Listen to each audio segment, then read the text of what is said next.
Olá, amigas e amigos do canal Mineral. Obrigado pela sua atenção, por estar prestigiando mais uma vez esse programa do canal Mineral.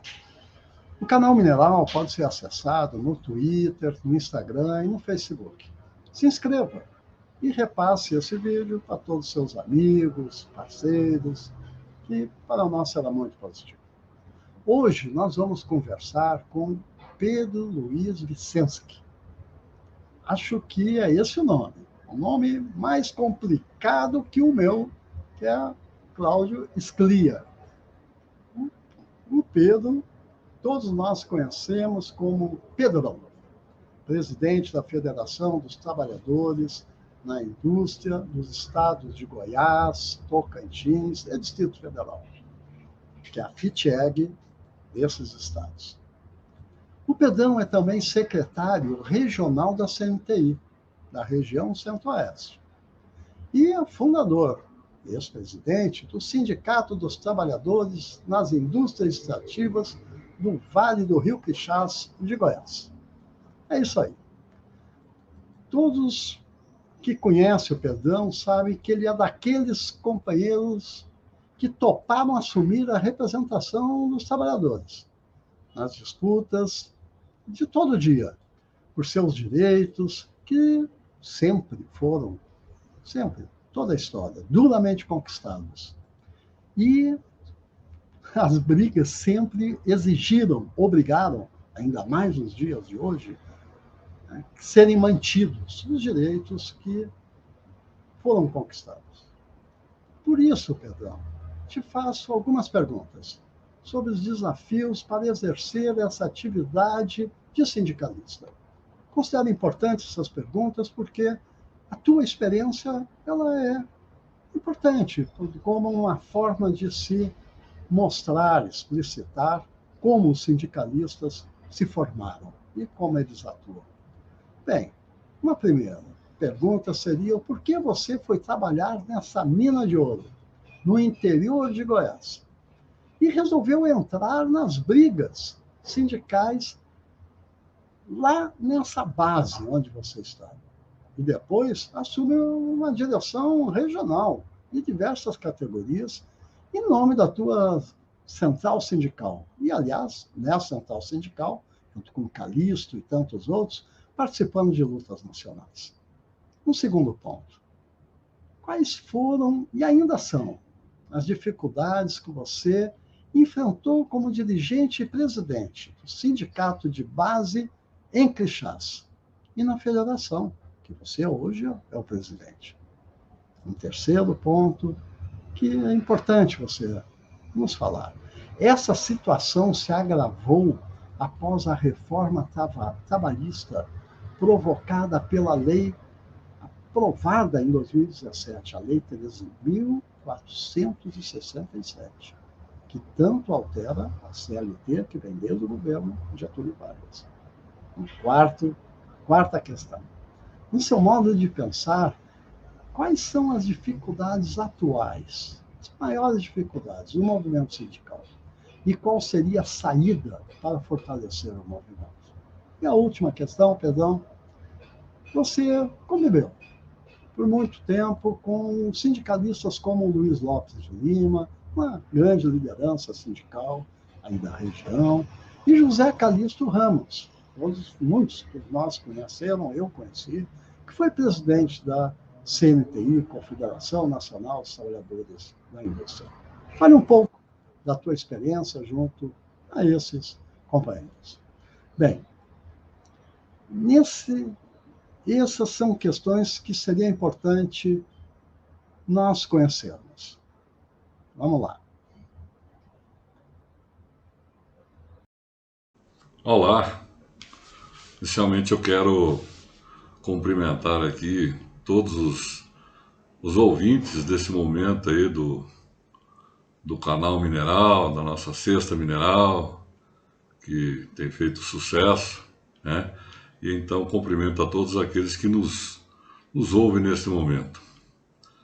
Depois quero dizer também que é uma satisfação enorme, mas enorme mesmo, estar em contato com você, Cláudio Sclier, que é um companheiro lá dos primórdios, de quando eu estava iniciando no mundo sindical, nos anos de 90.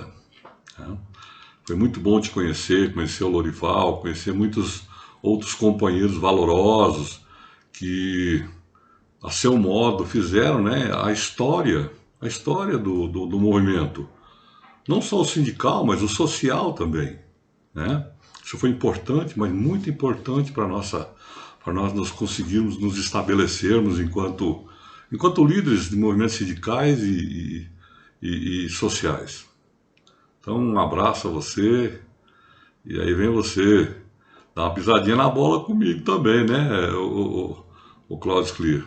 Você falar no meu nome de Luiz, Paulo, não tem muita coisa a ver. Eu acho que você viu o tamanho do sobrenome e ficou meio apavorado, e aí você falou aquilo lá, aquele sobrenome. Mas, na verdade, o meu nome é Pedro Luiz Wiksnevski, mas no mundo sindical e no mundo aí fora eu gosto realmente que me chamem de Pedrão. Eu fico mais à vontade e me conheço melhor com o Pedrão, inclusive. Bom, você fez algumas perguntas, né, ou questões, que você levantou algumas questões sobre, na verdade, a história um pouquinho sindical, né? Então, como você fez lá na primeira, você perguntou: ô Pedrão, como é que você foi parar lá no Crixás, no interior, no norte de Goiás, né?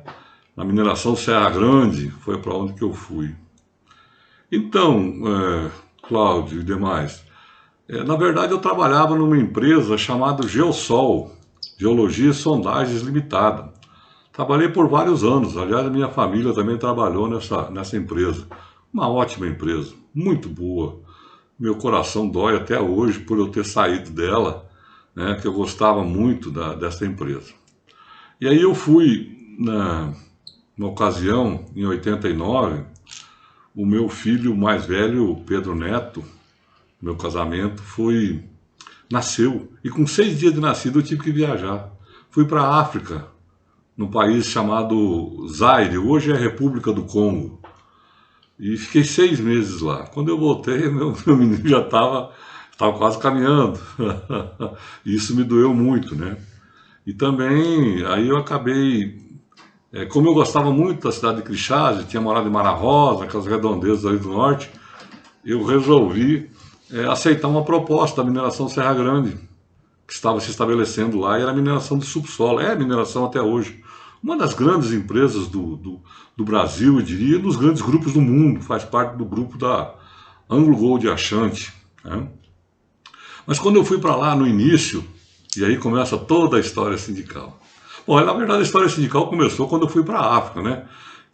Nós fomos em 7 e aí ninguém tinha acertado o salário. E aí eu pedi para o pessoal para nós reunir com o presidente da Geosol na época e para nós vermos qual que seria o nosso salário. O pessoal ficou meio com medo, topei, liderei, mas eu perdi espaço porque deixei talvez de ser um dos acionistas da empresa na época, porque eu liderei esse movimento e parece que o presidente, Dr. Naldo Torres, na época, não gostou muito desse enfrentamento, né? Porque, na verdade, eu tinha um cargo de liderança lá dentro. Bom, seguindo aí eu resolvi, então, quando eu voltei da África, por aquelas razões de filho, de família, eu resolvi, então, ir trabalhar, aceitar uma proposta na mineração Serra Grande. Estava começando, né? E eu, início de 1990, janeiro de 1990, eu fui começar a trabalhar na mineração Serra Grande. E lá foi complicado, porque quem tinha trabalhado numa empresa que nem a Geosol, né, que a gente tinha liberdade, recebia por produtividade, e no Brasil estava aquele tumulto, que se estabelecia aquele governo Collor, e a inflação estava altíssima, e os trabalhadores estavam sendo jogados de um lado para o outro, inflação doida, e diga-se de passagem, não estou tirando o grupo, mas naquela época era Anglo-América, e a empresa, eles tinham vindo da África do Sul, e vocês sabem que o regime lá era o regime do apartheid. Então, os trabalhadores pouco valor tinham, né? Eles tinham mais aquela questão da supervisão, e os trabalhadores mesmo de mina e tal, eram assim uma peçazinha descartável que não tinha voz, não tinha nada. E aí a gente, como tinha um pouquinho de conhecimento, resolveu encampar e levantar essa bandeira. Ajudamos a fundar um sindicato, fizemos um movimento, fundamos um sindicato chamado Sindicato dos Trabalhadores nas Indústrias Extrativas do Vale do Rio Crixás. Então abrangeu aí alguns municípios. No início não deu certo, porque nós não conseguimos, foi para o Ministério do Trabalho parece que indeferiu, e depois nós começamos a lutar, isso tudo faz parte de luta, até que nós conseguimos, depois, em 1992, nós conseguimos então a carta sindical, ou o registro sindical, né, como o pessoal fala. Então, eu fiquei na diretoria desse sindicato desde o início de 1990, quando nós fundamos, maio de 90, até em 2018, que aí, como eu vim para a Federação dos Trabalhadores da Indústria, 2017, que até outubro de 2017, quando eu vim para a Federação dos Trabalhadores da Indústria como presidente, eu achei por bem passar a presidência desse sindicato para o vice-presidente, chamado, um companheiro leal, um companheiro bom, chamado João Luiz, né, que até hoje é o presidente lá, foi reeleito, e ele dando sequência ao trabalho que nós tínhamos iniciado. E aí, para mim não ficar nem andando, nem voando e nem nadando de forma defeituosa, quer dizer, igual o pato, não nada, não voa, não anda direito, a gente achou então melhor passar e assumir de vez a federação, né? E também você me pergunta quais foram as dificuldades enfrentadas lá em Crixás, na época do sindicalismo que a gente iniciou. Realmente foi difícil, né? Tivemos várias dificuldades, e para você implantar e negociar com uma empresa que não abria as portas para negociação foi muito complicado. Mas aí a gente começou também a ser respeitado, os trabalhadores começaram a acreditar na gente. Eu fui eleito vereador por 3 mandatos lá, presidente da Câmara, e aí a empresa não resistiu não, ela acabou quedando-se e cedeu para que a gente pudesse então abrir um caminho, né? E com esse caminho, depois a gente veio parar agora na federação, né? Com um trabalho reconhecido e tal. Viemos para a federação, na verdade, eu vim como dirigente financeiro em 2001, a partir de 2001. E acabou ficando, e em 2017, 2018, a gente assumiu, então, a Federação dos Trabalhadores da Indústria nos estados de Goiás, Tocantins e Distrito Federal. A nossa federação, ela é eclética, é da indústria, mas ela é eclética. Então, aí sim, aí veio, que nem você falou aí, veio a reforma trabalhista em 2017. Poxa, vai ser azarado para lá, né, Pedrão? Logo quando você assume a presidência, ou vai assumir a presidência da federação, acontece uma reforma trabalhista, ou seja, sindicalismo meio que foi deixado de lado, os trabalhadores já não acreditando muito. A reforma trabalhista tirou 120 benefícios que eram diretos aos trabalhadores na forma da legislação da CLT, e alguns benefícios bastante significativos. Isso trouxe insatisfação para os trabalhadores. Nós lutamos até o final, tivemos um movimento grande, né, lá em Brasília. Não chegamos a entrar no Congresso, porque eu acho que faltou um pouquinho de expertise para nós. Se nós tivéssemos entrado no Congresso, nós naquele momento teríamos sido mais ouvidos. Mas passamos muitos momentos difíceis naquele movimento. Houve incêndio no Ministério, polícia, até o Exército esteve lá para nós não chegar a entrar no Congresso Nacional. Mas isso é uma outra história. Mas as dificuldades que vieram, então, para o movimento sindical a partir da Lei 13.467, reforma trabalhista, foram imensas, imensas, né? Eu diria principalmente na questão financeira. Uma senhora que eu conheci lá em Crixás, ela falou para mim uma vez assim, ela era de Tiros, de Minas Gerais, falou: "Seu Pedro, homem sem dinheiro no bolso cheira bacheiro." É a mesma coisa. O sindicato sem dinheiro, ou federação sem dinheiro, não tem como trabalhar. E parece que o trabalhador não entendeu direito o recado. Eu vou dar um exemplo aí para vocês. Claro, claro, claro, claro. Por exemplo, a reforma da Previdência. A reforma da Previdência, no meu entendimento, nós poderíamos ter feito algo melhor. O movimento social, os movimentos sociais, os sindicatos, se tivesse dinheiro, né, para poder bancar movimentos, levar a gente para Brasília, para poder combater o que estava sendo retirado de benefícios dos trabalhadores e trabalhadoras, talvez a história pudesse ser um pouquinho diferente e os trabalhadores e trabalhadoras não tivessem perdido tanto na reforma previdenciária. Então eu imagino que seja dessa forma. Eu lembro que na época da reforma previdenciária, uma das dificuldades que a gente teve foi exatamente porque tinha o relator da reforma, que era o Rogério Marinho. Ele estava negociando, só para vocês terem uma ideia, negociando com a CNI. E aí marcaram um Calixto, na época, ainda, né, na época presidente da CNTI, marcou uma reunião com o Paulo Afonso, que era então o presidente interino da CNI, das indústrias, dos patrões, para que a gente pudesse conversar sobre a reforma sindical. E aí nós chegamos lá, entre essas pessoas eu estava, e o pleito que nós tivemos, fui um dos que falei, que mesmo que fosse para acabar a contribuição sindical, porque estava apostando em acabar a contribuição sindical para os trabalhadores do Brasil, no caso todo, aceitarem de melhor forma a reforma trabalhista. E eu pedi que fosse feito de forma gradual, ou seja, naquele ano de 2018, então, que fosse feito 60% da contribuição, no ano seguinte 40%, depois 30%, para que não quebrasse as entidades sindicais. Mas, infelizmente, a resposta que nós tivemos não foi essa, de forma positiva, porque, segundo eles, o Conselho da CNI já tinha votado, né, e não iriam voltar atrás em apoio ao Rogério Marinho. Então isso foi um baque, uma cacetada na gente, e aí que eu falo, ó, ao lado patronal aí, né? A gente tem que se entender, tem que negociar, mas cada um tem o seu lado. Então quando é para pisar, às vezes, eles pisam e não estão nem aí com a gente, com o trabalhador. Bom, no meu modo de pensar, né, as dificuldades do movimento sindical são inúmeras, mas aí voltando aí à questão da CNI, assim, o lado patronal, a gente sempre vê aí os patrões dizendo, não, quem paga imposto nesse Brasil somos nós, porque não sei o quê, nós que somos a cadeia produtiva. Olha, eu acho que não, eu acho que a cadeia produtiva são os trabalhadores e trabalhadoras, né? E até o seguinte, essa questão de pagar imposto muito é relativo, porque eles não sentiram tanto o baque, porque eles têm aí o Sistema S, a arrecadação do Sistema S, isso aí cai todo mês para ele, né? Pelo custo da folha, percentual da folha.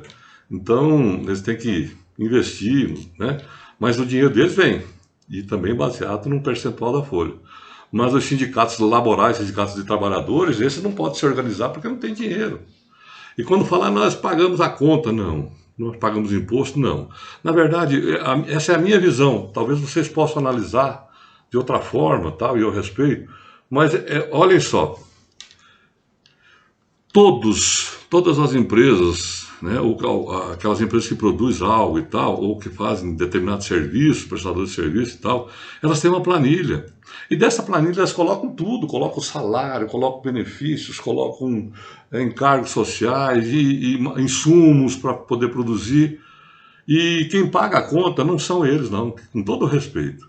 Quem paga a conta somos nós, consumidores finais, nós, trabalhadores, né, que vamos lá comprar na prateleira do supermercado, comprar os nossos, enfim, os mais variados produtos que nós vamos comprar, somos nós que pagamos a conta.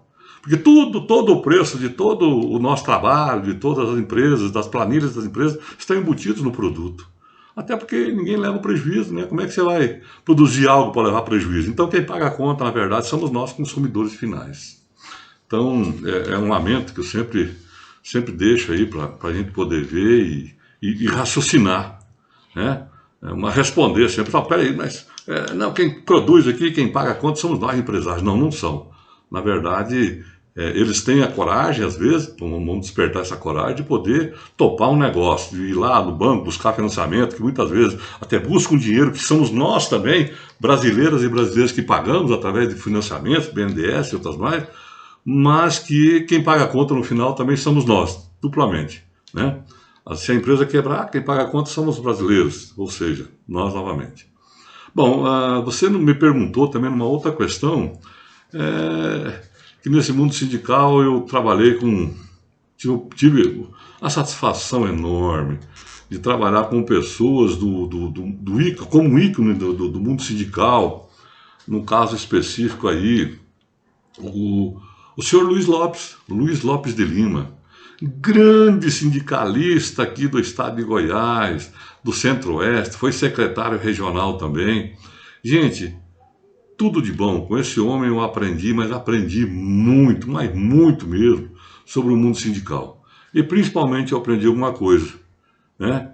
Que podia se ser duro na hora e enérgico na hora de cobrar, na hora de se negociar, mas também podia ser doce, com um sorriso de agradecimento, de mensagem. Então ele era uma pessoa espetacular. Conheci muito, ganhei muito pela convivência ao longo desse período de 2001 até a data do falecimento dele em 2018. Então, o seu Luiz é uma pessoa que é memorável. Eu sempre vou estar lembrando e orando para que ele tenha um espaçozinho muito especial, aonde quer que ele esteja. Depois você falou sobre o Calixto. O Calixto também é um ícone do sindicalismo do Brasil. Aquele homem era um homem para ser estudado. Até porque, pela idade, né, que ele estava ativo como dirigente sindical, com aproximadamente 90 anos de idade, e ele lúcido e sempre de forma correta, conduzindo as coisas, ensinando a gente a ser um líder. Esse sim, ele tinha já a dureza, né, de negociar, de dizer não, mas também para ser quem ele era e para chegar onde ele chegou, ele tinha que ser um cara mais duro. E é por isso também que eu tiro meu chapéu para ele, que foi muito, mas muito bom também, e valeu para a minha experiência tê-lo conhecido, ter convivido com ele. E eu tenho uma satisfação enorme, porque eu tenho certeza que ele gostava de mim, baseado nas oportunidades que ele me deu, que ele acreditou em mim. Então, José Calixto Ramos também, não só um ícone ele foi para todo o sindicalismo laboral brasileiro, mas para mim foi uma pessoa muito especial. E vocês que conhecem, que nem você mesmo falou, Cláudio, é uma pessoa excepcional. Eu queria, sim, eu penso que respondi as suas questões todas. Caso haja alguma dúvida, me coloco à disposição. Mas eu queria deixar uma coisa aqui para nós colocarmos aí em discussão ou em apreciação para uns próximos programas. E é um assunto que às vezes nem todos vão gostar do que eu vou falar, do que eu vou pedir. Mas muitas trabalhadoras e trabalhadoras que trabalham sobre o regime de turno, às vezes ininterruptos ou não, seja lá em mineração, seja em qualquer outro ambiente, esses trabalhadores reivindicam horário de 12 horas, né, como nós já tivemos lá em Crixás e todas as outras minerações já tiveram, e algumas outras empresas não minerais também. Por exemplo, trabalha-se das 7 às 19, 2 dias seguidos, folga-se o período de intervalo, depois trabalha-se mais 2 dias das 7 às 19. Então, trabalha das 7 às 19, 2 dias, e trabalha depois, folga-se um período que tem que folgar, né, descanso, e depois trabalha das 19 às 7, e após esses 4 dias aí, folga-se 4 dias então.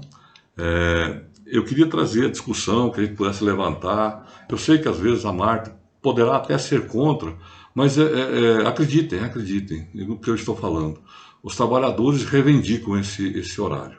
Talvez a partir de minas de subsolo tem que ser um pouquinho melhor estudado, mas eu alerto também que outros países, como o Canadá, como outros países aí que têm esses horários já nas próprias minas de subsolo, Estados Unidos e alguns outros países.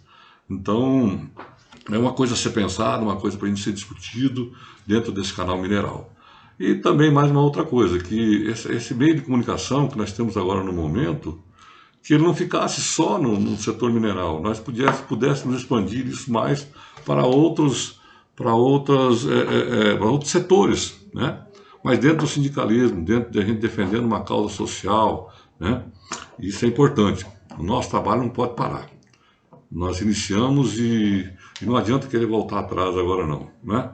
Aqueles que iniciaram no sindicalismo, eu acho que vão terminar como grandes sindicatos, como grandes sindicalistas, e a gente respeita e tem que ser respeitado também, porque o trabalho é muito difícil, né? Porque a luta é muito grande, o peso é muito grande. Um abraço a todos, muito obrigado pela oportunidade e estou aqui à disposição.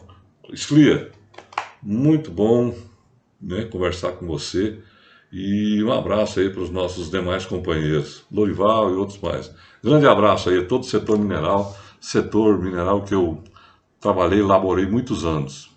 Tudo de bom para vocês. Pedrão. Pois é, Pedrão.